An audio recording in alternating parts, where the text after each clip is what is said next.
Patuloy pa rin ang pagdagsa ng mga mamimili ng paputok at pailaw sa Bocaue, Bulacan ngayong bisperas ng bagong taon.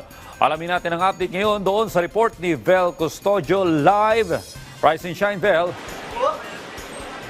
Rise and shine, Audrey. Ilang oras bago ang pagsapit ng bagong taon ay dumarami pa rin ang mga mamimili ng fireworks dito sa fireworks capital of the Philippines sa Bocaue, Bulacan. Kung makikita nyo nga sa aking likuran ay marami-rami pa rin ang mga mamimili ngayong maaga pa lang at inaasahang mas darami pa ang mga mamimili pagsapit ng hapon. Pasado alas 6 pa lang ng umaga, bumibili na ng paputok si John ngayong huling araw ng taon. Tradisyon na raw nila ang pagpapaputok ng fireworks tuwing salubong ng bagong taon. Tradisyon na, normal na sa mga Pilipino sa ating mga ganyan eh. Depende rin naman sa paniniwala mo, pero ang swerte kasi nasa tao yan eh. Kung paano mo kikilusan eh. Bilang pag-iingat, sa mga designated areas lang daw sila nagsisindi ng paputok. May mga designated, syempre malayo tayo sa mga bata kung saan. Kung saan lang malawak, doon ka lang pwede magpaputok. Ayon sa mga nagtitinda ng paputok, inaasahang dadagsa pa ang mga mamimili mamayang hapon.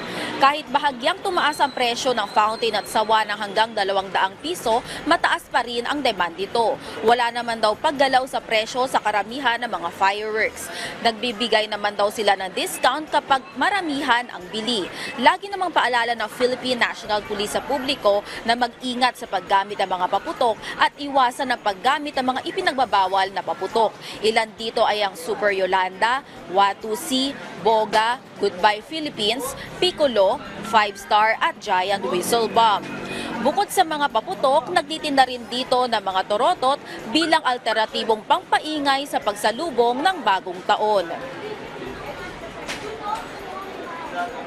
Audrey, hindi kagaya nitong mga nakalipas na araw kung saan 24 hours bukas yung mga tindahan ng paputok dito sa Bocaue, Bulacan para sa kaalaman ng ating mga mamimili na mga nais pang bumili ng paputok mamaya ay ang ilan sa mga stall ay hanggang alas 5 na lang ng hapon bukas at ang iba naman ay bukas naman hanggang alas 9 ng gabi. Balik sa iyo, Audrey. Nako, ingatan po natin ang ating sarili sa pagsalubong ng bagong taon. Maraming salamat, Vel Custodio.